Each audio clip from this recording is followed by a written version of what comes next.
Bueno, en primer lugar, les agradezco a los organizadores la invitación.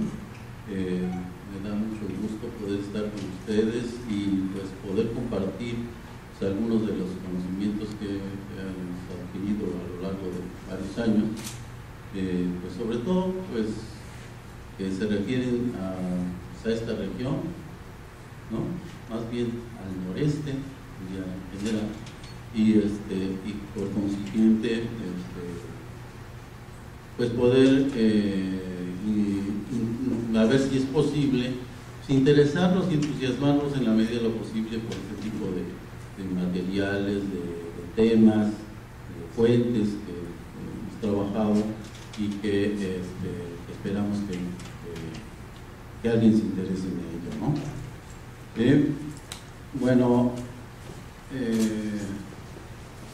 el trabajo que voy a presentar se llama La frontera étnica en el noreste, Comanches y Apaches en la guerra y en La Paz. Yo le comentaba aquí a mi querido amigo Octavio, justamente el libro que el otro día le obsequié un ejemplar, que se llama La frontera étnica en el noreste mexicano, sobre los Comanches oeste, y se refiere principalmente al tema de la guerra en la frontera.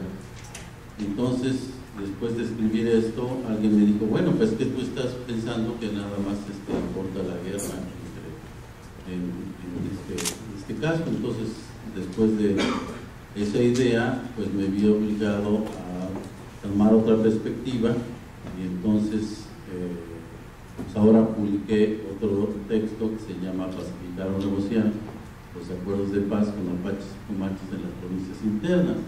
Entonces, de alguna manera, el material que yo traigo ahora conjunta de alguna manera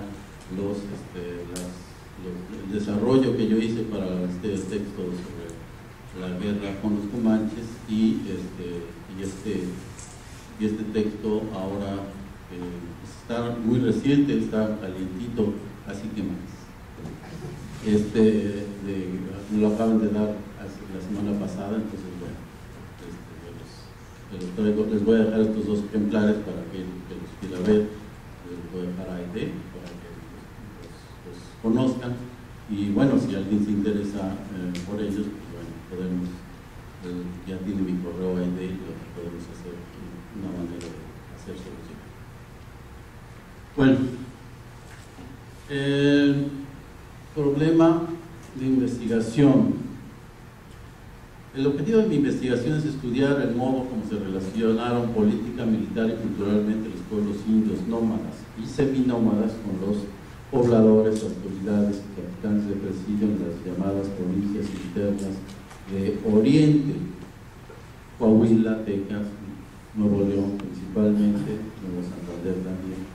Me interesa poner el acento en aquellos pueblos indios que resistieron la asimilación y conservaron un importante rango de autonomía en sus formas de organización social y política para percibir la coherencia del discurso y prácticas colonizadoras frente a esos indios indómitos y compararlas con las de esos mismos pueblos indios. ¿Qué buscaban las partes? ¿Cómo se veían mutuamente?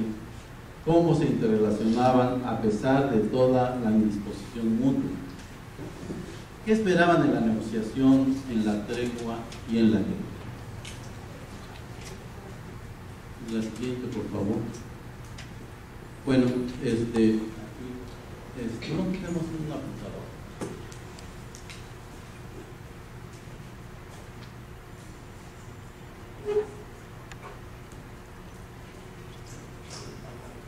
Esto nada más es para ubicarnos muy brevemente en qué área de estudio estamos trabajando.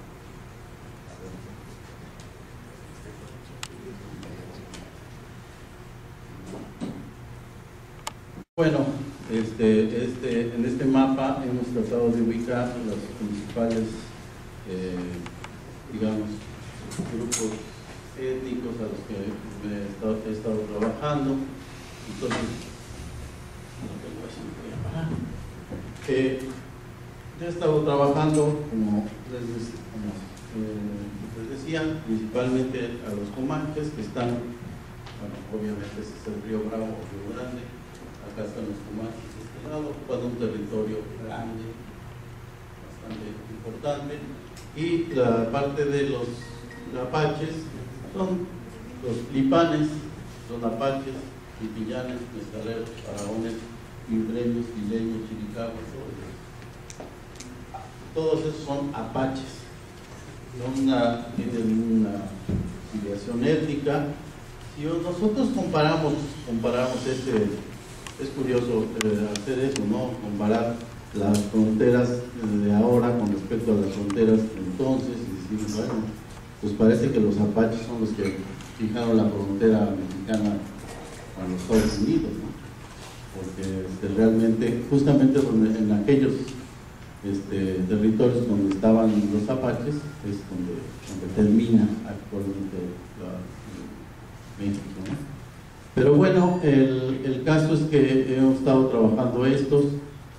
También hay subdivisiones entre los mismos apaches, lipanes de arriba, lipanes de abajo, pero bueno, más o menos se llevan bien entre ellos, no hay problemas. Los lipillanes son, digamos, los más arriesgados.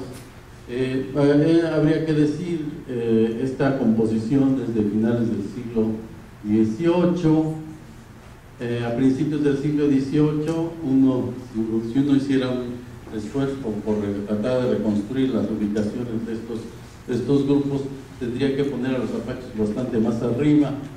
No es difícil hacerlo porque realmente no existen las fuentes para ubicarlos bien, pero de todas maneras tendríamos que subirlos bastante.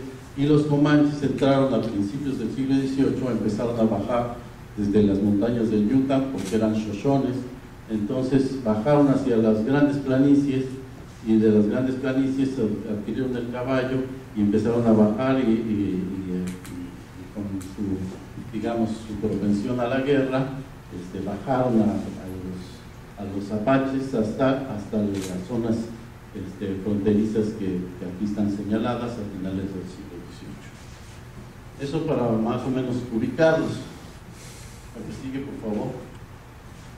Bueno, aquí cualquier historiador que se plantee hacer una investigación, como pues muchos de ustedes como estudiantes de historia sabrán, y mi amigo Octavio, que es un experto, ¿verdad? Es el tema de las fuentes. ¿A partir de qué fuentes vamos a construir una historia sobre este tema? Pues tenemos que utilizar las fuentes que aquí están enlistadas muy someramente, ¿verdad? Diarios de campaña, informes de expediciones, diarios, informes, correspondencias religiosos, partes, informes militares sobre el control de la frontera, correspondencia entre autoridades virreinales, gobernadores, comandantes, capitanes, ministros, etcétera, etcétera. Desde luego la correspondencia de los propios religiosos, en fin. Y en el siglo XIX, algunas fuentes hemerográficas, diplomáticas, reportes de viajeros y cosas por el estilo. Entonces, todo ese conjunto de fuentes son los que forman el cuerpo de lo que uno tiene que venir trabajando para tratar de atisbar sobre este tema. Y desde luego, otro clic, por favor. El problema de eso es que pues, las fuentes que se refieren a estos pueblos indómitos, decía yo, pues realmente tienen un carácter muy sesgado y conforman un reto a la comprensión, porque pues siendo informes oficiales, informes militares básicamente, pues entonces tenemos que tratar de pues intentar comprender aquellos pueblos que no están propiamente registrados, no está su voz registrada en las fuentes españolas, y tratar de encontrar, a pesar de todo, pues cuál es su comportamiento y cuáles son sus características, cuáles son sus formas de vida. Todo eso pues los tenemos que buscar en el asunto de las fuentes, y ese tema pues hay que ponerlo de entrada porque realmente es una limitación muy importante. Entonces, Aquí un tema muy importante es cómo se denomina a estos pueblos en las cuencas. Se les dice bárbaros, se les dice salvajes, se les dice infieles.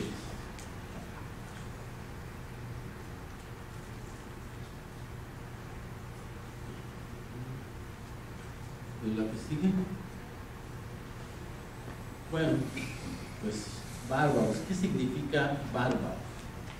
Es una palabra que viene pues de la época de los griegos, ¿no? Anthony Pagden hizo esta cita que tenemos aquí. Dice: para los griegos de la época helenística, el bárbaro era meramente alguien que balbucía. Por eso esa palabra bárbaro. El que no sabía hablar griego, pero la incapacidad para hablar griego no se consideraba únicamente un defecto lingüístico, porque como la mente griega asociaba estrechamente el habla inteligible a la razón, pensaban que los privados del logos en un sentido también lo podían estar en el otro. No tenían razón porque no tenían la palabra. La crueldad y la ferocidad, signos de desenfreno, fueron desde el principio las características distintivas de la naturaleza bárbara. Un hombre solo llega a ser un verdadero hombre haciendo realidad lo que es potencial en él, aprendiendo a controlar con la razón su naturaleza animal. Este proceso es lento e incierto, y algunos hombres, los bárbaroi, entre ellos, pueden no llegar a terminar. Cuando esto ocurre, siguen siendo como niños, privados de la plena facultad de razonar y apenas distinguibles de un animal. Esto escribió Anthony Pagden en El hombre natural, y es muy importante empezar desde ahí, porque esos son los conceptos que van a permear en toda la comunicación. Que sigue, por favor. En la concepción cristiana tenemos una diferencia. La diferencia significativa entre la concepción griega y la cristiana era que mientras la oikumene había sido un mundo completamente cerrado, se refiere a la comunidad griega desde luego, la cristiandad no lo era.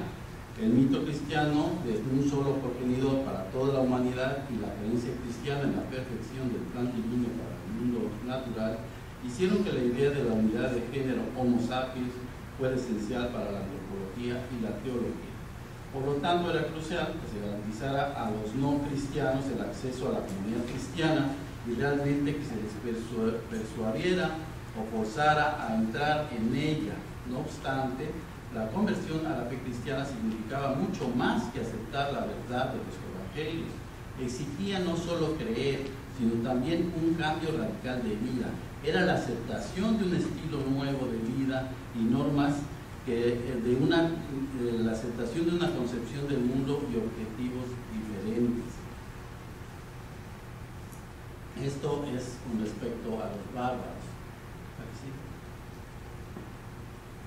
Cuando hablamos de salvajes, Roger Patro hizo un libro muy bonito que se llama Salvaje en el espejo.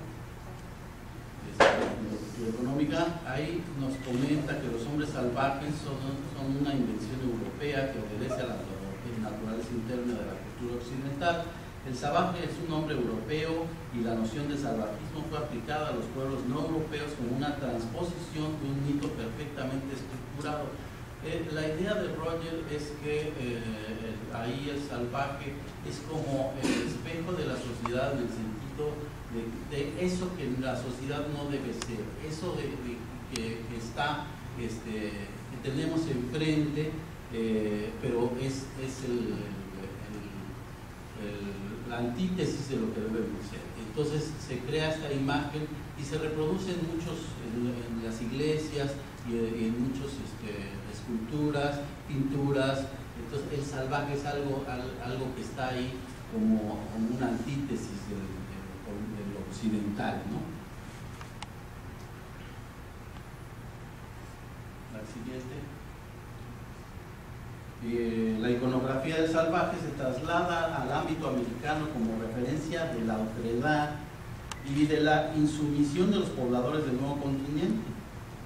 Sus características: la desnudez, la relación con los animales, la vida en lugares inaccesibles, la propensión a la influencia del maligno. Ese siempre es una idea constante cuando se habla de esto. Entonces el indio americano toma estas características, desde luego la idea de que está desnudo, de que vive como los animales, vive en lugares en los desiertos, en las selvas, en los bosques, y por otro lado la idea se agrega esta cosa de las plumas, ¿no?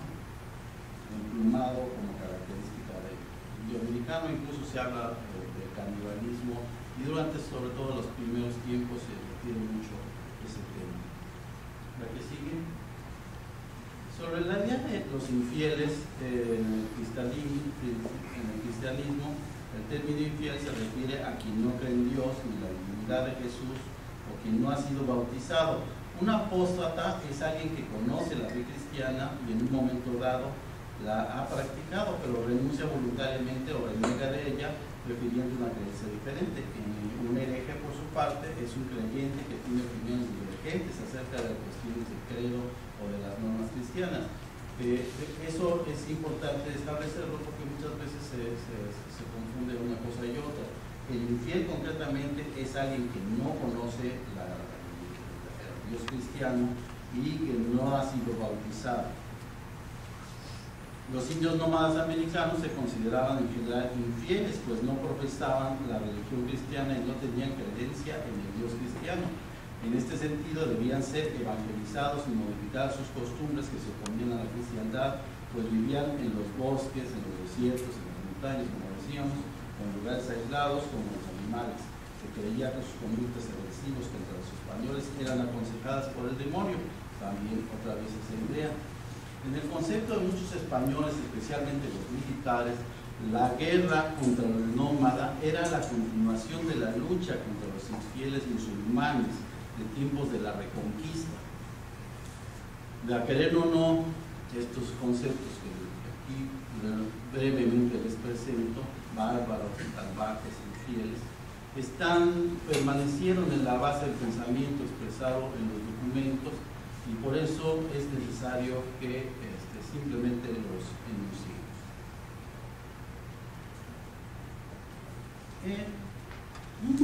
Digamos, un pequeño paréntesis para entrar al tema de lo que es la plática, es el tema de las fuentes, otra vez. El hecho histórico es el documento escrito. Encontré una cosa que estaba leyendo de Paul Ricoeur recientemente, esta frase que está en la parte de abajo, que dice: el hecho no es el propio acontecimiento, sino el contenido en un enunciado que trata de representarlo.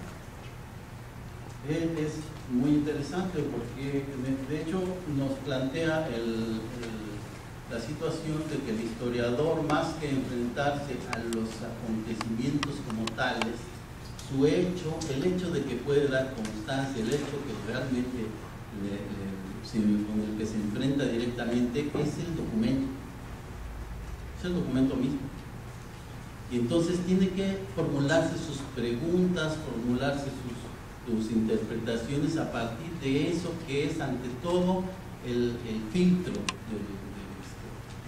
de lo que vamos a conocer. Queremos conocer ese mundo, queremos conocer a los apaches, a los comanches, sí, muy bien, pero ¿cómo lo vamos a conocer si no es a través de la documentación, de la palabra escrita en aquel tiempo, de la palabra escrita con esos prejuicios de lo que he estado hablando?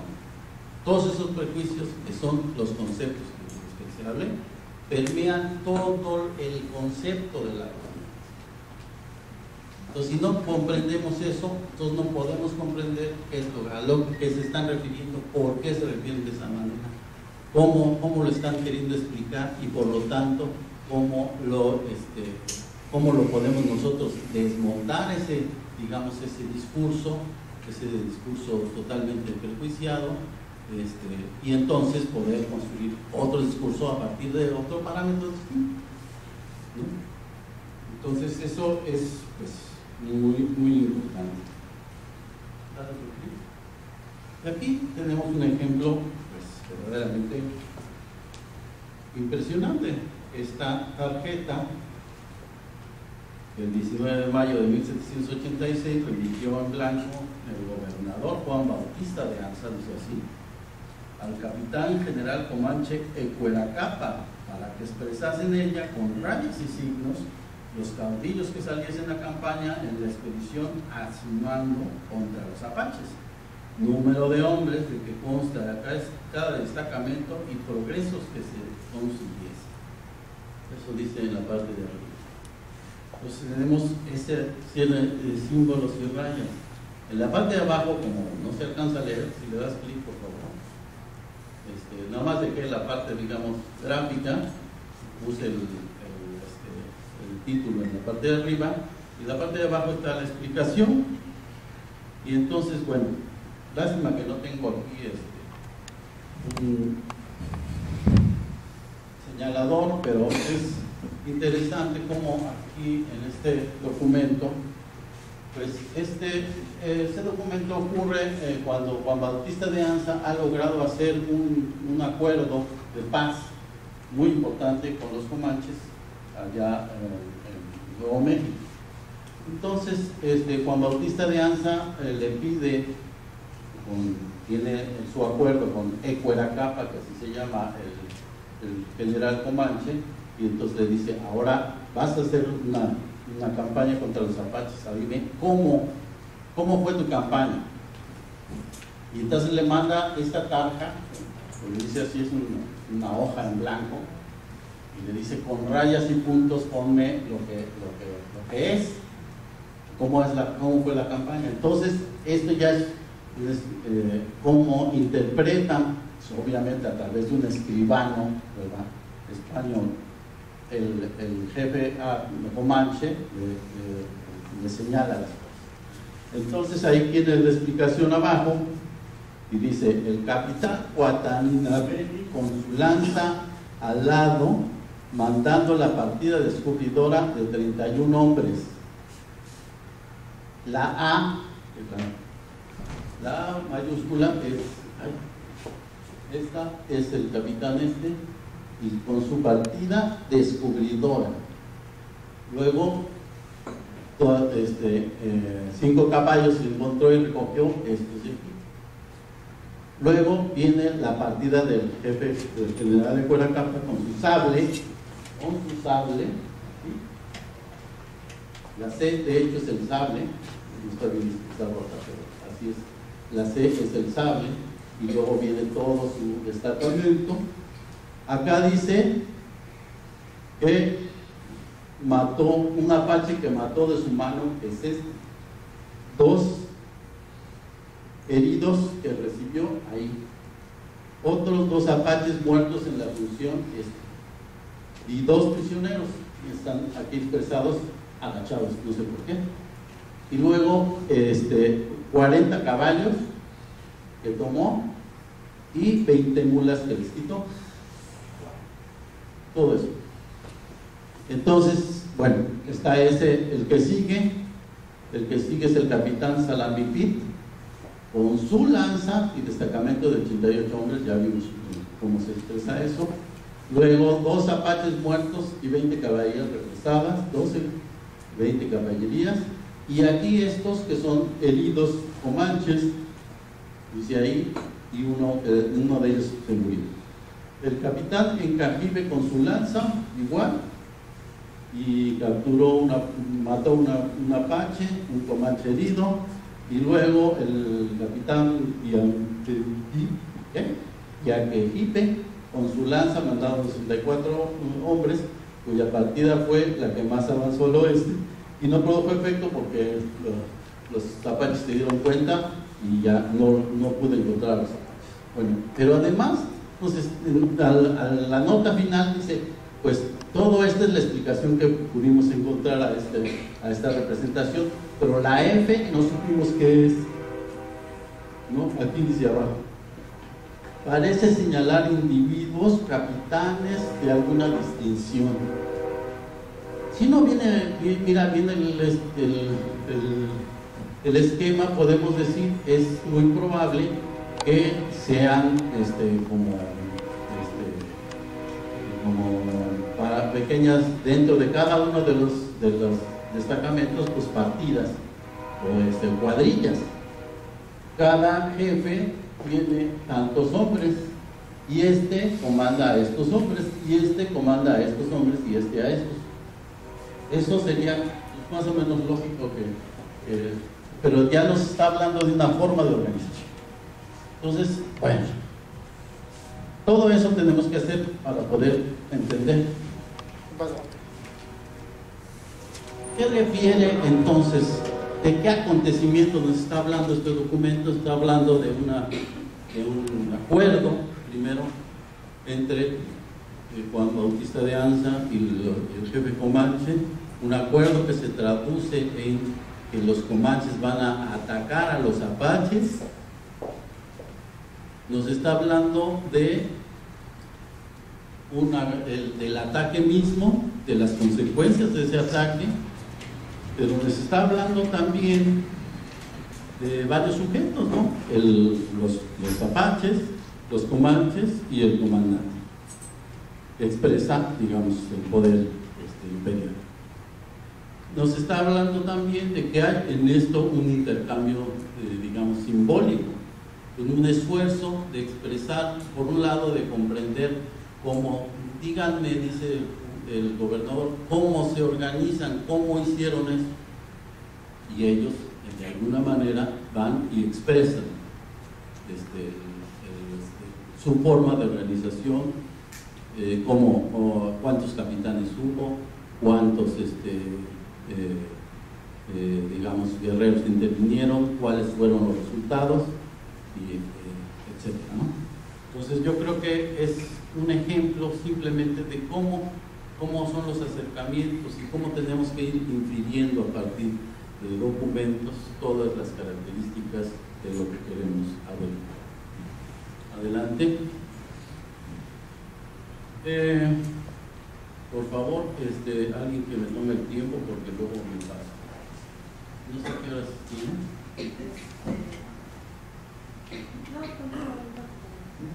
Cuando se empiecen a salir. Bueno, ahora vamos a hablar de algunas de las características de estas culturas, ¿no? De las praderas y las montañas. Digo las praderas porque las praderas son la parte donde viven principalmente los comanches. Digo las montañas porque muchas veces los apaches se refugiaron en las zonas más bien montañosas, ¿no? Y entonces, bueno, una de las características muy señaladas, aquí la que sigue por favor, es que, bueno, obviamente se habla que los comanches y apaches son nómadas, pero son nómadas que no se mueven de un lado para otro, como si no, es que es dentro de los prejuicios que hay con respecto a estos pueblos,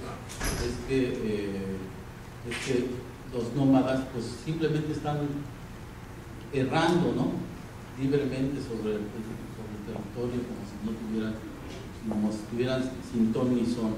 Entonces esta imagen solamente quiere mostrarles cómo es un esquema que dibujó Carlos Valdés en su libro sobre Coahuila, en el cual muestra cómo en las distintas estaciones hay distintos recursos y entonces se pueden explotar distintos recursos a medida que se mueven y ellos tienen estudiado los territorios y saben a dónde se mueven y cómo se mueven y no se mueven a tumbas y a locas, ¿no? Eso es un tema, digamos, no vamos a desarrollar aquí completamente todo. Algún elemento muy importante en el caso de los comanches es que viven principalmente del búfalo, de la caza del búfalo. Ellos han desarrollado una economía del caballo y del búfalo, es decir, que a través de los caballos pueden seguir a las manadas de búfalos mucho más tiempo de las que antes del uso del caballo se utilizaban. Es muy interesante cómo el tema del caballo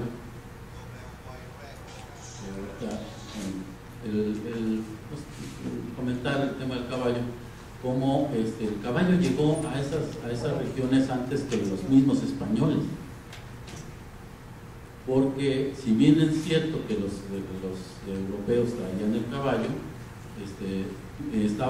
se relacionaron con muchos pueblos indios y llegaron hasta la zona, por ejemplo, de Nuevo México, pero después los mismos indios empezaron a comerciar con los caballos, y los caballos salieron desde el control de los españoles y llegaron a zonas totalmente donde los españoles no habían llegado. Ya habían llegado los caballos, de tal manera que cuando los conocieron los españoles, muchos de ellos, los otros ya tenían a caballo. Y a pesar de que los indios decían no pueden montar caballo, pues a ellos lo que menos les importaba es lo que decían las leyes. Entonces ellos, toda la zona digamos desde la zona del río Bravo y hacia arriba, pues todos los pueblos indios usaban el caballo y lo hacían muy bien. Entonces, la siguiente, por favor. Aquí unos ejemplos nada más de las aldeas, una aldea apache, una aldea comanche, algunas diferencias en cuanto a las formas de construcción. Básicamente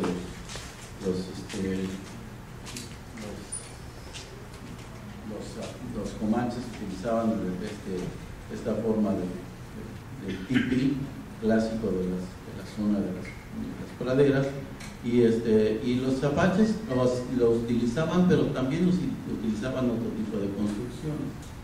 La que sigue. Aquí, por ejemplo, tenemos otra vez la construcción de los comanches. Los huichitas están al norte de lo que hoy es Texas, en la zona de Dallas, esta zona,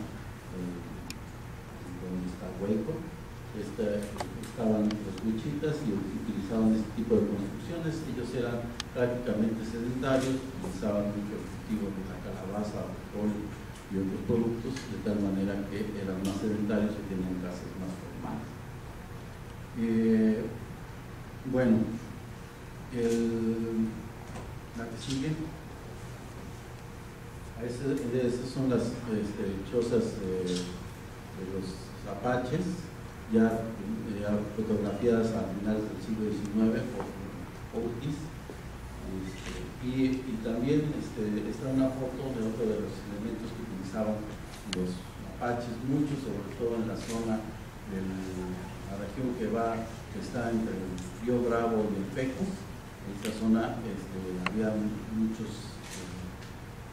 mezcales de estos, y por eso cultivaban los mezcales y eran conocidos como mezcaleros. Aquí sigue, por favor. Lo que le comentaba de la cultura del caballo, el caballo no solamente se extendió entre los indios, se extendió en la zona de las grandes planicies, se reprodujo bestialmente. Había grandes manadas de caballos, además de las manadas de búfalos, había manadas muy grandes de caballos, y entonces los propios indios construyeron su cultura del caballo sobre sus caballos, y en la parte de abajo se ve a un comanche tomando un otro. ¿Sigue? Bueno, estas son imágenes de los comanches. Estos son del siglo XIX. George Catching fue un pintor que anduvo por esa zona y en los años 30 y pintó mucho ese tipo de expresiones. Ahí este es de casa, el primero que está de este lado. El que está hacia allá es una suerte que utilizaban mucho los comanches, que sorprendía a todos a quienes los conocían, que era cubrirse ladearse en el caballo y cubrirse de las flechas del enemigo, y al mismo tiempo tirar flechas. Entonces era una suerte pues casi circense, ¿no?, que sorprendía a todos los visitantes, y que incluso los llegó a decir que los comanches eran los mejores jinetes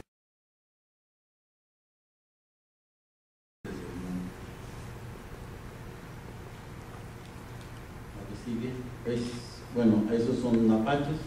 Desde luego los apaches además cazaban el búfalo y peleaban por tener acceso al búfalo y a lo que llaman ellos las carneradas. Pues también cazaban, hacían caza menor y consumían una gran cantidad de animales de esas regiones.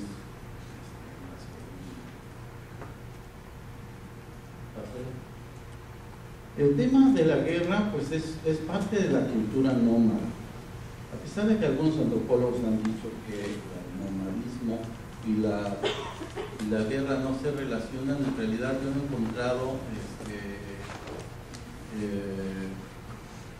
es una fundamentación para creer esa idea, porque realmente yo sí lo que veo es que justamente la cultura nómada lo obliga a no definir un territorio, no definir propiedades territoriales, sino definir los recursos como les decía yo, con el ciclo del nomadismo tienen que vivir de ciertos recursos en ciertos momentos del año, y entonces tienen que moverse, pero al moverse, cada vez que se mueven, pues tienen que ir yendo hacia territorios que potencialmente pueden estar libres, pero pueden no estar. Y entonces tienen que definir a través de la guerra sus territorios, tienen que luchar por ellos, definir sus territorios y establecer de alguna manera su propiedad sobre ese recurso frente a otros grupos. Digamos, el grupo en términos de organización política, lo más importante es la ranchería, lo que llaman los españoles la ranchería, que es el grupo local. Este conjunto de casas que veían a ustedes ahí de los comanches son todas las casas de los guerreros. Cada guerrero tiene su casa y vive con su mujer, con sus dos mujeres, si le da para eso, y ¿cómo se llama? Y su familia. Pero entonces ese conjunto de guerreros pueden ser 200 personas, 300 personas, no más que eso, son los que constituyen una ranchería. Cada ranchería tiene su jefe y ese jefe es como el que le da la característica a la ranchería. En el caso de los apaches es muy claro, y en las fuentes se repite mucho, como esta ranchería pues, es del Capitán Alegre, esta es del Patule, esta es de así, dicen sus distintos nombres, y entonces constantemente es un punto de referencia. Incluso para el mismo trabajo de fuente se vuelve una cosa complicada, porque se llega un momento en que la ranchería de Patule pues ya no es de Patule, porque ya se murió Patule y ya es otro jefe, ¿no? Y puede ser el hijo de Patule, pero puede ser otro, y entonces ya ahora ya no se llama así, se llama de otra manera, y entonces ahora a tratar de encontrar a qué corresponde eso, ¿no? Frente a varias rancherías, a cuál de todas las rancherías corresponde la que aparece como un nuevo nombre. Entonces, bueno, ese elemento, digamos, de la guerra tiene como implicado la idea del guerrero, del guerrero como elemento principal, que desde luego es el que caza, va a cazar y va a obtener la comida, pero también es el que va a la lucha contra los enemigos, y es el que tiene su casa. Cada guerrero tiene su casa, como decía, y tiene sus caballos. Algo muy interesante es como se señala en varias fuentes, incluso en estudios antropológicos, es como si la riqueza se pudiera medir en términos de los apaches, los comanches. Esta se mide en caballos. ¿Cuántos caballos tienen los guerreros? Eso es la riqueza que puede acumular, porque es la única riqueza que se puede llevar. Si ellos son nómadas, una riqueza que no se moviera, una riqueza inmobiliaria, una riqueza en fortunas o en muebles pesados, pues no se puede transportar. Pero en cambio los caballos sí se pueden transportar y son parte de su cultura, son parte de su forma de vida y son la forma de riqueza, como decía. Y entonces cada ranchería tiene tiene un liderazgo. Normalmente las rancherías pueden organizarse en bandas. Podemos decir que los mezcaleros eran una banda de los zapatos, por decirlo así, que los ripanes eran otra, que tenían varias rancherías, y los comanches se dividen en varios subgrupos, pero la diferencia de los apaches con los comanches es que los comanches no guerreaban entre sí nunca, y no permitieron en todas las fuentes que yo he consultado, salvo algunas excepciones rarísimas, que los mismos militares españoles o después los militares mexicanos intervinieran en las diferencias entre un grupo y otro. Y entonces la nación comanche se comportaba como una nación. Entonces me decía Octavio hace rato que como veía un libro que se llama El Imperio Comanche. Hay un libro reciente que tiene ese título y realmente no se justifica desde el punto de vista porque no podemos comparar las formas del imperio europeas con las formas de organización de los comanches, pero hasta ese grado lo pudo extrapolar. Entonces llevarlo a un grado de unidad tal que ese jefe de Cueracapa que nosotros veíamos hace rato en el documento era como si fuera un rey. Pues realmente no era un rey. En primer lugar, porque da la casualidad que para ser guerrero, en primer lugar, se había que hacer la guerra, había que arriesgar la vida, había que ser reconocido como tal en la... Y después, para ser líder de una ranchería, había que ser electo de alguna manera en reuniones que se hacían al efecto para poder elegir un líder. Era una especie de democracia, por decirlo así, pero no tan democrática, porque las mujeres no eran. Las mujeres, nomás los guerreros. Y entonces, pero sí es un proceso por el cual se puede decir que es un liderazgo emanado de la misma organización política de ellos y que no es de alguna manera impuesto, no es hereditario tampoco necesariamente. Sí se considera importante que el jefe de Cuerno Verde de los comanches allá por los años 1870 pues muere y deja a su hijo, pero que si no es un gran guerrero pues no, tampoco se le va a apelar. Finalmente, en ese caso fue curioso porque primero muere a Cuerno Verde Grande y su hijo se convierte en un guerrero tan radical que llega un momento que sus mismos guerreros dicen: no exageres, no te vamos a acompañar, lo dejan con un grupo muy pequeño y él mismo se suicida yéndose contra los españoles directamente cuando sabe que tiene un grupo muy pequeño y que va a morir. Entonces es como cosas que van poniendo ahí. Bueno, con respecto a las creencias religiosas, ahora sí, quería yo hablarles un poquito de eso, que es un tema que casi no he desarrollado, pero como no lo he desarrollado, me atreví a poner ahí unas citas, en particular de Bernardo de Galvez, en los años 70 escribió esto: los apaches tienen una especie de creencia que puede llamarse religión. Conocen que hay una primera causa que llaman Capitán Grande y aseguran que para después de la vida hay un lugar destinado a la recompensa del bueno y otro al castigo del mal. Suponen los dos citados lugares en los espacios del aire, y con esta idea es obligación de los que sobreviven hacer canciones que como rezos cantan el único sufragio de sus difuntos. A esta gloria solo es acreedor el hombre guapo y la mujer fiel.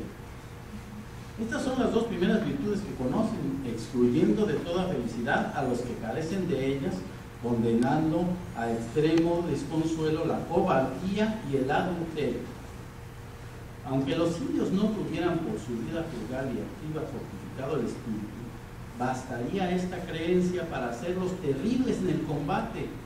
Y si todas las naciones se sobrepujan cuando a campaña les lleva el entusiasmo de religión, es fácil concebir cuál será este mismo entusiasmo en los apaches, entre quienes es un acto de religión la guerra. Entonces aquí el tema de la religión pues no es ajeno al tema de la guerra. Entonces cuando decimos guerrero, decimos también una forma de organización, una forma de vida. Estamos hablando también de una creencia, una serie de creencias, y por lo tanto pues un elemento que va a ser aprovechado también por los occidentales, como vamos a ver. La que sigue. En el caso de los comanches es un poquito más larga, pero es bien interesante. Fíjense ustedes. Toda la nación comanche, esta cita es de Francisco Ruiz. Francisco Ruiz es un insurgente que vivió entre los comanches 8 años. Entonces, ese personaje, cuyo testimonio está en este libro, tiene la característica de ser un insurgente, pero además de haber conocido directamente a los comanches y haber vivido 8 años entre ellos y haber sido reconocido como parte de la nación comanche. Entonces todo lo que relata él en sus cartas verdaderamente pues es oro. Entonces dice: toda la nación comanche cree que hay un ser supremo al que conocen en el sol y le llaman Padre Universal. A el sol dirigen sus plegarias y adoraciones. Son muy supersticiosos, unos tienen por devoto al símbolo, otros al oso, el lagarto, creyendo que ellos pueden ayudarles en sus adversidades e inspirarles como si fueran unos semidioses. A la tierra la tienen por madre de todos los vivientes, que es la que los produce y los mantiene con el auxilio del sol, que es el que los calienta, y ve todas las cosas de las alturas, por cuyas razones, cuando algún comanche quiere que le crean lo que dice, pone por testigo al sol y a la tierra. Para los comanches hay 3 clases de puntos o lugares a donde van destinados los que mueren. A los que van o señalan por 3 caminos, de los cuales uno es por donde van los que mueren de muerte natural, cuyo camino, dicen, está vestido de luto y lleno de objetos tristes y fúnebres, el que los conduce a un sitio igual a la senda que han andado. Otro camino muy estrecho, cubierto de ceniza y muchas malezas, es el que toman los que mueren embrujados, o los que mueren en traición, traicionando a su propio pueblo, o traicionando en la guerra, ¿no? Cuando hacen actos de cobardía. Y que estos nunca llegan a otro sitio que les dé algún descanso, que siempre están andando aquel camino.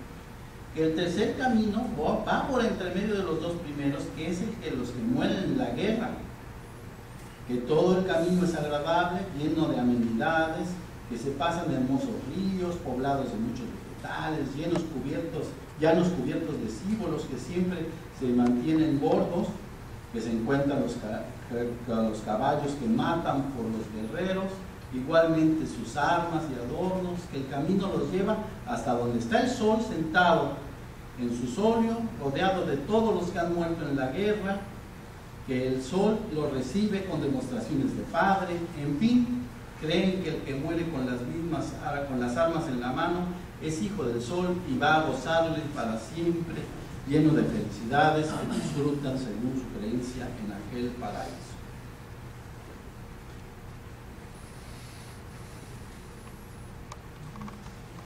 Desde luego, aquí los que mueren en la guerra se supone mueren en actos heroicos. A eso se refiere. Bueno,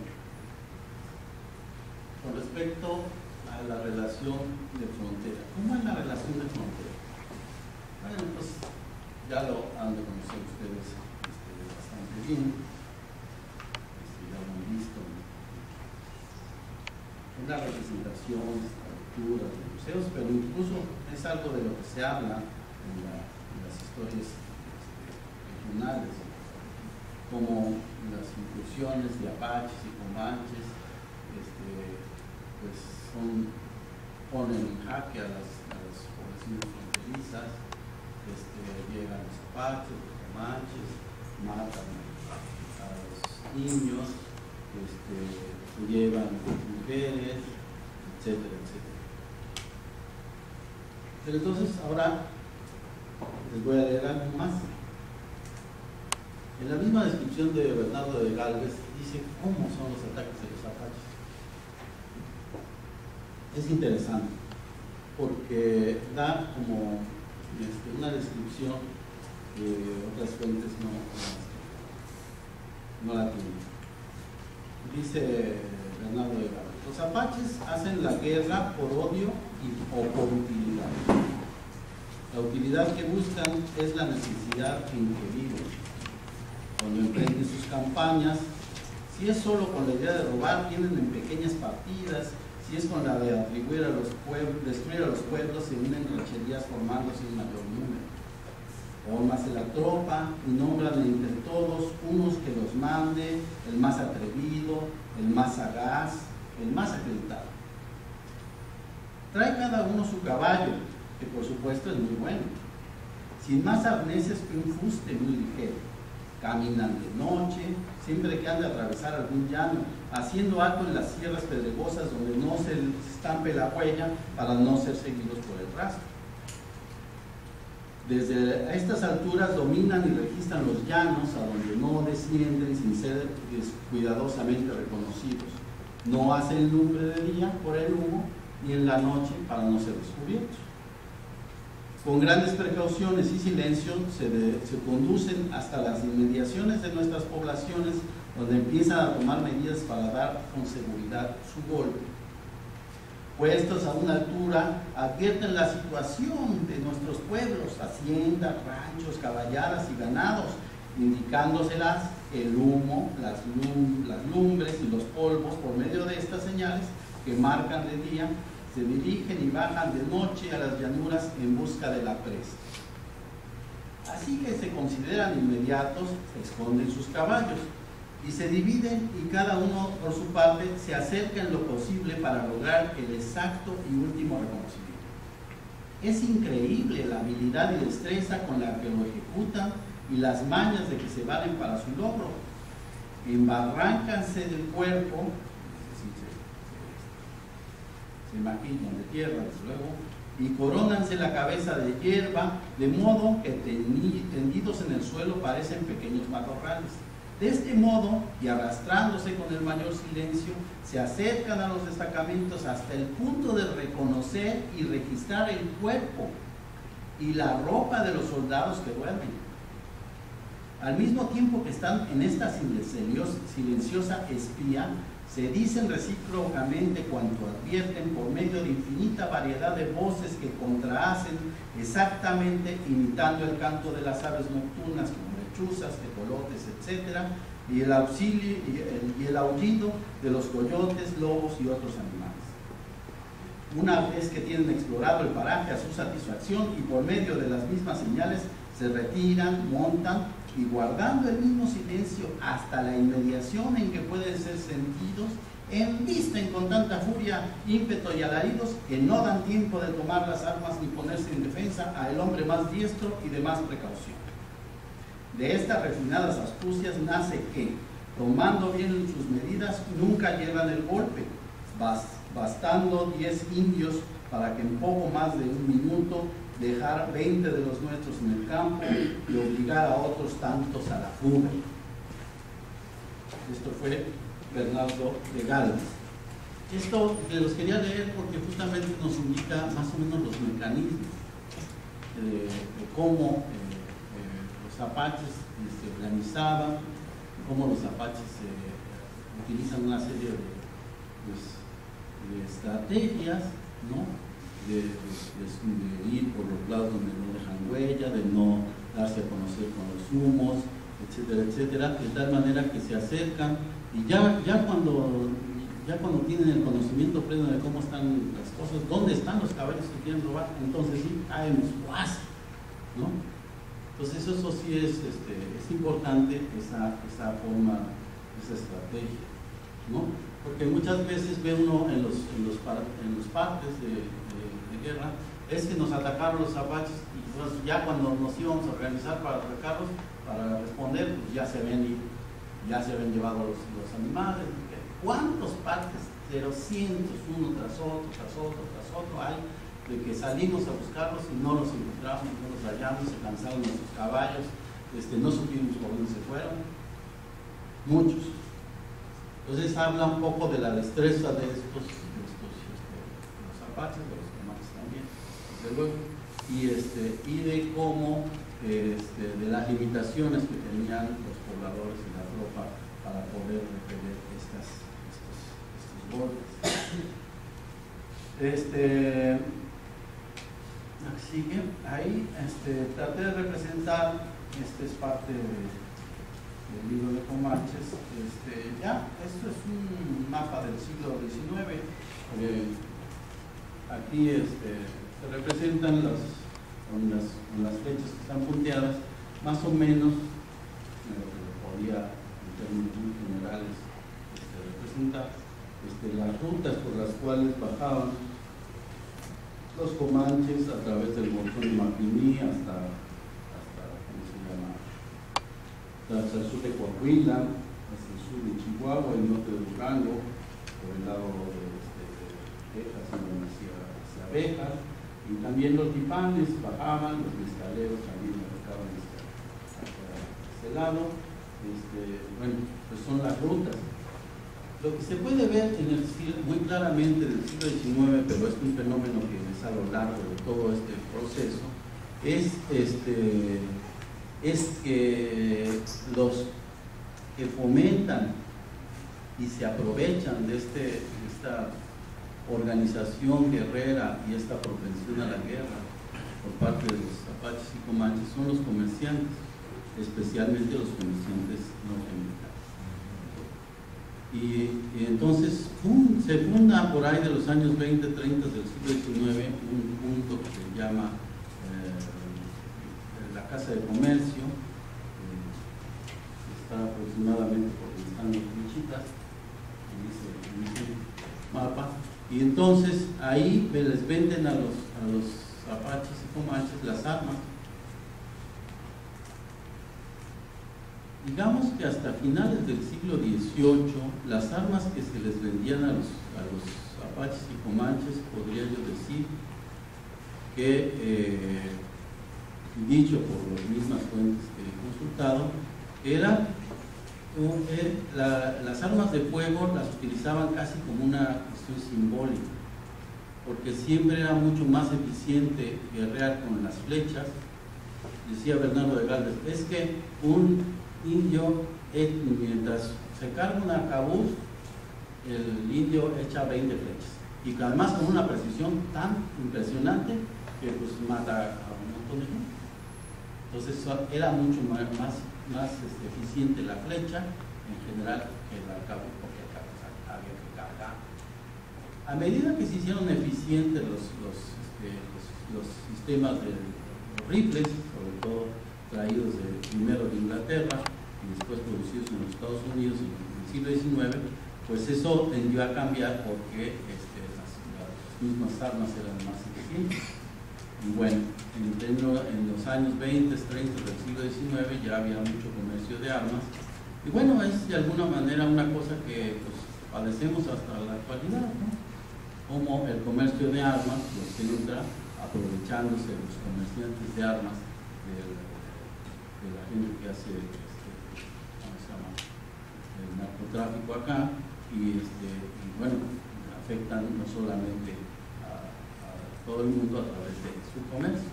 Y entonces metieron especialmente a los comanches, también a los lipanes, también a los mezcaleros, los metieron en una dinámica de tú me traes más caballos probados, me traes pieles, me traes elementos que yo quiero, y yo te vendo armas, y cada vez más armas. Y entonces era un comercio intensísimo, intensísimo.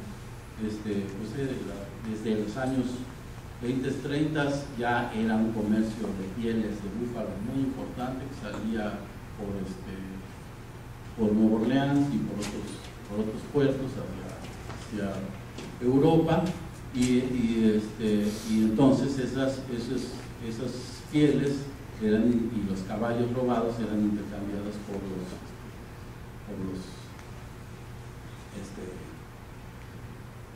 las armas, ¿no? Bueno, entonces aquí es el papel del comercio. Vamos a regresar un poco al siglo XVIII otra vez. Este tema es el de la tragedia de San Sabán. Un poco para hablar cuál fue el papel de las misiones y cómo en un momento dado estos esfuerzos misionales pues se fueron agotando. En 1756, más o menos, 55, 56, no recuerdo exactamente la fecha, se fundó la misión de San Sabán.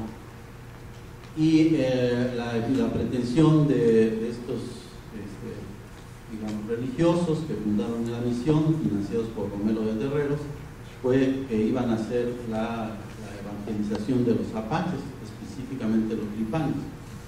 Entonces, en 1758, ya que estaba fundada la misión, este cuadro es toda una historia, ¿no? Ahí contiene toda la historia de la construcción de San Sabán. Pero bueno, ahí en el centro ustedes pueden ver la misión de San Sabán y con todos sus elementos. Está su empalizada, están sus construcciones. A ver, no hace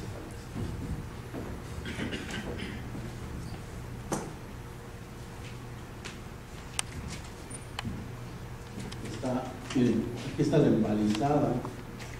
Aquí está la iglesia principal en las condiciones en las que estaba. Desde luego, pero una iglesia acaba de fundarse la misión, era una iglesia de madera, con chocitas de paja, y entonces aquí está la misión, está el río, y en la parte de hasta arriba, aquí está el presidio que cubre a la misión. Esta mancuerna presidio-misión, ¿no? El presidio que protege a la misión es la que tiene el objetivo de evangelizar. Desde luego trajeron unos cuantos indios tlaxcaltecas, indios ya evangelizados, y bueno, estaban ahí.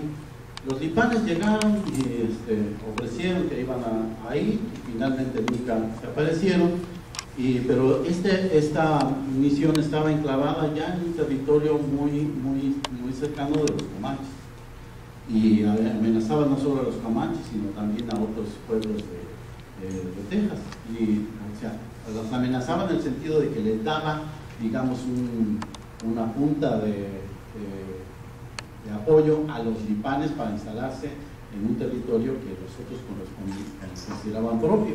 Y entonces se organizaron una partida, entonces supuestamente entran así en este dibujo, en esta pintura que se hizo por ahí del año 1763, entran los comanches por este lado, los vidáis y otros pueblos tejanos, llegan por este lado. Aquí en este sitio casi no se ve bien, pero aquí está el jefe comanche, que tiene una casaca roja, que indica que tiene comercio con los franceses, ¿no?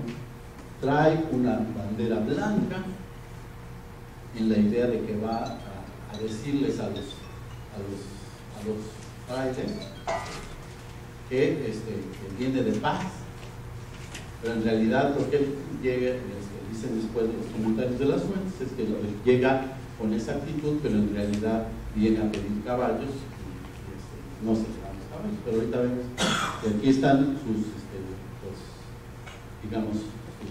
capitanes, y está el detalle curioso de que este personaje que está aquí parece estarlo aconsejando, ¿no?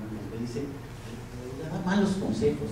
Si ven ustedes, bueno, no se alcanza a ver, pero es muy interesante porque la cara del jefe es como muy inocente, es casi angelical, pero hay un malo que le está aconsejando. ¿Quién es ese? Es el malo, es el demonio. Es el demonio. ¿No? Está presente, de alguna manera representado en este cuadro, que está representando, ¿qué está representando? Bueno, ahorita les platico cómo sigue. Entonces llega, se dice este cuadro, llega Giraldo de Terreros, este se llama Giraldo de Terreros, José de Santiesteban. Aquí se ve con Giraldo de Terreros, ahí está la bandera, ahí está el jefe con Mancho otra vez. Es toda la narración, por eso viene así. Y entonces se ve y le piden los caballos. El Giraldo de Terreros les dice, no, pues que yo no tengo caballos. Aquí no hay caballos porque ante la misión no tiene. Si quieren algo, váyanle a pedir allá al presidio, ellos sí tienen caballos. Entonces sale una comisión a pedirle los caballos al coronel Parrilla, que estaba en aquel entonces capitán de allá, y allá pues ni les abrieron, ni los dejaron acercarse, ¿no? Y en cambio hirieron a uno de los indios. Los regresan diciendo, es que no nos quieren dar caballos y nada más nos están engañando. Entonces sale Giraldo y les dice, bueno, entonces los voy a acompañar para que les dé los caballos. Entonces sale y aquí la siguiente escena, aquí está Giraldo otra vez, ya siendo con varias lanzas, muerto. Ahí están las lanzas, aquí están las lanzas, y su propio báculo se lo clavaron. Ahí está la descripción y digamos la representación. Y a este hombre después entran a la misión, incendian esto, por aquí se ven las llamas, aquí no se alcanza a ver bien, y aquí este de acá, Santiesteban está muerto en este sitio, cuchillado. Esta es una representación que tiene que ver desde el punto de vista religioso. Los religiosos son los que van a, digamos, a ofrecer,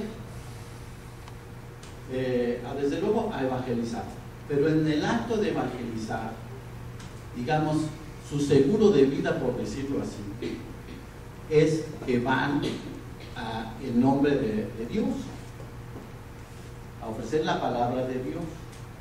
Entonces, si los indios los matan por odio a la religión, entonces ellos mueren en martirio, y el martirio los lleva con Dios, ¿no? Pues eso es interesante porque se menciona en varios documentos como los mismos religiosos no quieren ir, no quieren morir de sed en el desierto, porque eso, si no los matan por odio a la religión, no llegan, no hacen el martirio y por lo tanto no van con Dios. Entonces, bueno, este cuadro, eso se los digo porque este cuadro es una fuente, representa el martirio de ellos y por lo tanto representa el hecho de que tienen que ir allá. Pero representa también pues toda la narración que hizo un fraile que se salvó de eso, que por ahí anda también representado, cómo se escapó, y cómo se llama. Y entonces este fraile, se llama Miguel de Molina, hizo la narración, y si uno compara los elementos que están representados ahí con esta narración, pues son muy coincidentes. Bueno, pero el caso es que después de que obviamente después de eso desapareció la misión de San Saba, todavía quedó el presidio varios años, intentó una campaña contra los luchitas muy grande, el coronel Parrilla, y fue derrotado terriblemente, y por lo tanto ya no había opción de seguir el sistema nacional. Entonces, la que sigue, por favor. Digamos que las políticas borbónicas, brevemente, pues se basan en privilegiar la solución militar y secularizar las misiones. O sea, ya no es la misión el punto central para evangelizar, sino es otro elemento. Es es la solución militar. Se proponen hacer una línea de presidios, se propone mejorar la administración real, se pone particular interés en el problema de la defensa, etc. Y en los años 80, la que sigue, hay un momento de negociación muy importante, que es cuando surgen estos acuerdos de paz de los cuales les habla este libro y que ya referí en algún momento. Y es interesante en una parte de esa discusión, de la discusión de los militares, de por qué hacer acuerdos de paz o por qué no hacerlos. Hay unos militares que no quieren los acuerdos de paz, que lo que quieren es seguir guerreando y guerreando y guerreando y guerreando. Y en particular un personaje muy interesante que algún día escribió un libro que se llama Juan de Ugalde. Hasta se pelea con sus superiores, lo corren 2 veces. Bueno, es todo un personaje, pero siempre está en campaña. Él siempre quiere estar en campaña y tratando de matar a los apaches y acabar con los apaches, etcétera, etcétera. En un momento dado, los mismos documentos le llaman espíritu de conquistas. Como repetir la conquista de Cortés, ¿no? Incluso lo dice el mismo Juan de Ugalde en sus cartas, dice, es que yo quiero hacer una hazaña como la que hizo Cortés. Otras gentes que mucho más racionales es que tenemos que hacer acuerdos, no podemos vencerlos, son muy fuertes. Entonces finalmente triunfa, va, digamos, imponiéndose en la lógica de los acontecimientos, los acuerdos de paz. De la que sigue, por favor. Los acuerdos de paz, primeros de los años 80, hay un acuerdo muy interesante de todas las etnias de Texas, 21 distintos pueblos indios de Texas hacen un acuerdo, un poco impuesto, pero ya de alguna manera es un reconocimiento de la necesidad de este tipo de tratos. Y inmediatamente después se hace el gran acuerdo con los comanches, primero en Texas y después en Nuevo México. Son como si fueran 2 tratados, pero en realidad es con el mismo conjunto. Y finalmente es dentro de esta lucha por quienes querían seguir guerreando y querían que hubiera unos acuerdos de paz. En los años 87 a 91 hay una gran discusión sobre qué es lo que más conviene. Las instrucciones que venían propiamente del rey y de los ministros eran: hágase el comercio, hágase como lo hacen los ingleses, como los franceses. Ellos comercian mucho con los pueblos indómitos, con los pueblos considerados incluso bárbaros. Comercian mucho. ¿Por qué no hacemos lo mismo? ¿Por qué no aprovechamos eso? Pero había otros que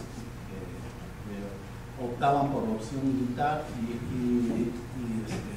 querían imponer su ley. Finalmente, la instrucción de Pedro de Nava para el trato de los apaches, que aparece en este libro,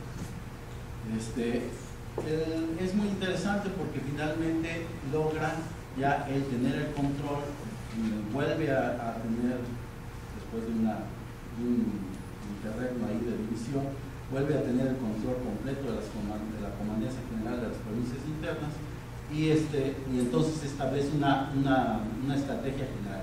En los años 90 y hasta el 1810, más o menos se logra tener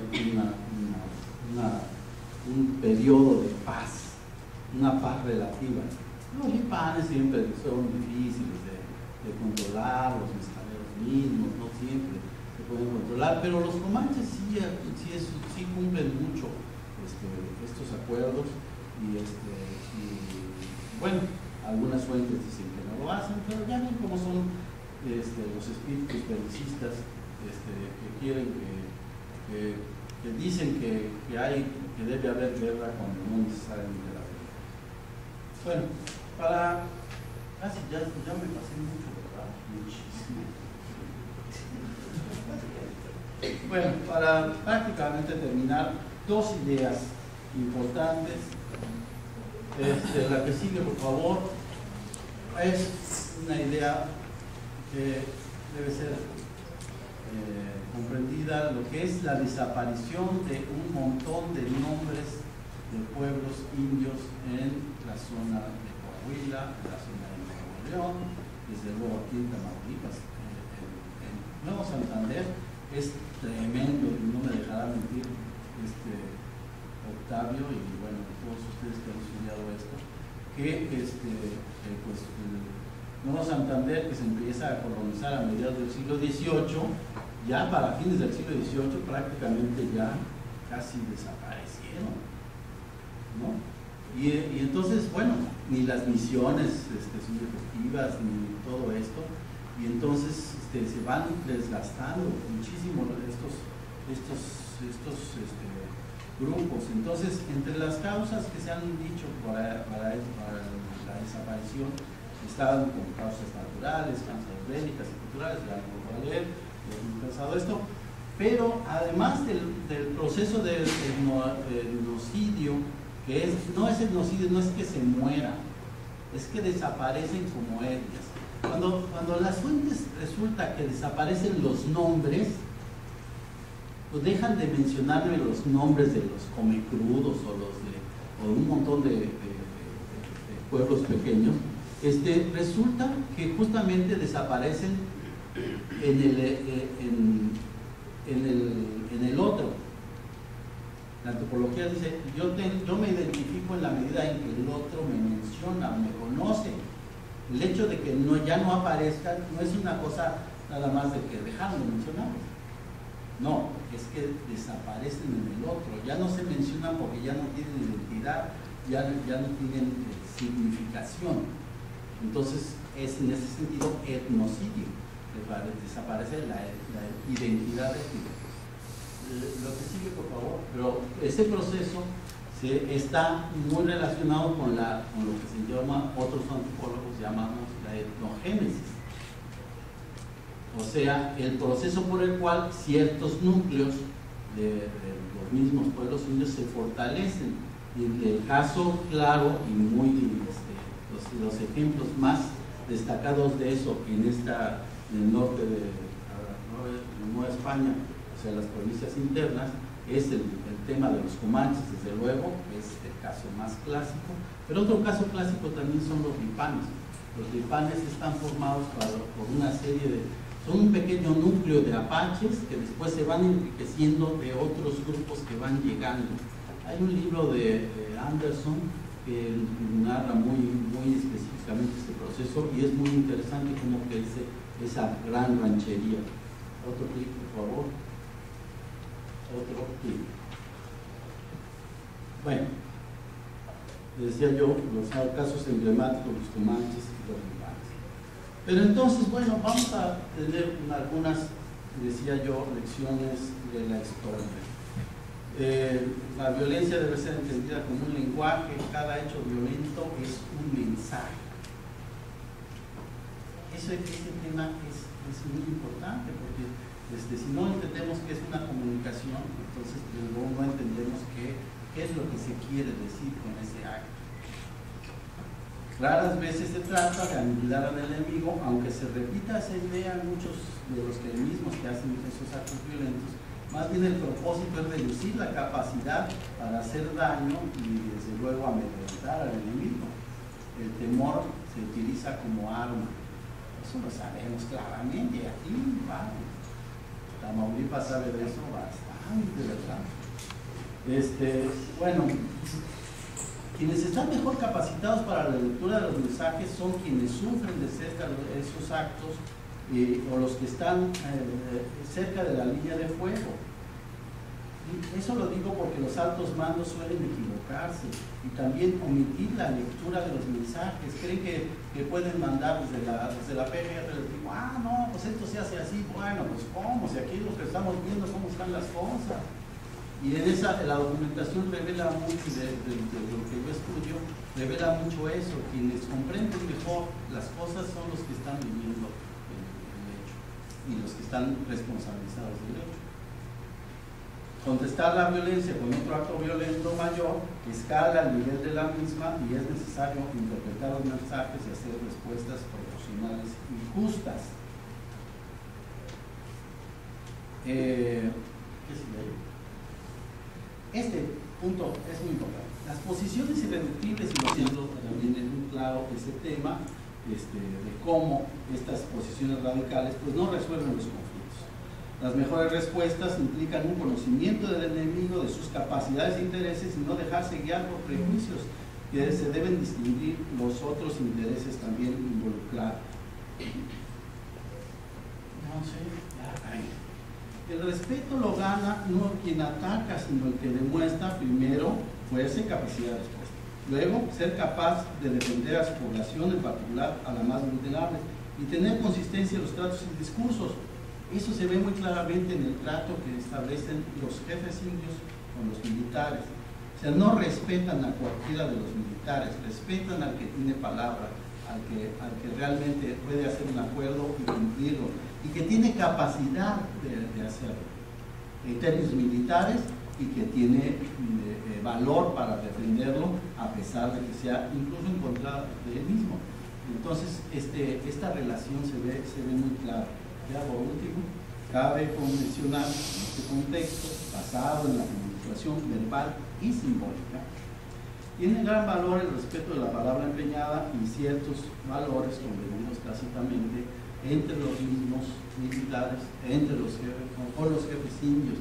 Es muy interesante ver cómo los jefes indios conocen perfectamente la historia de los militares y saben quién es quién. No es políticamente, ay, se me ocurre que es más fuerte.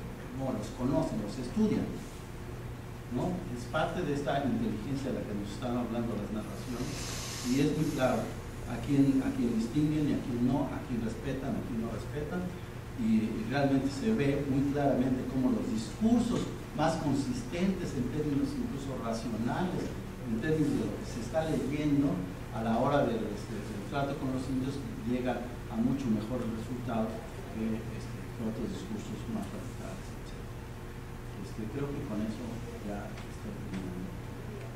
Dale otro tiempo, por favor. ¿Puedo dar otro?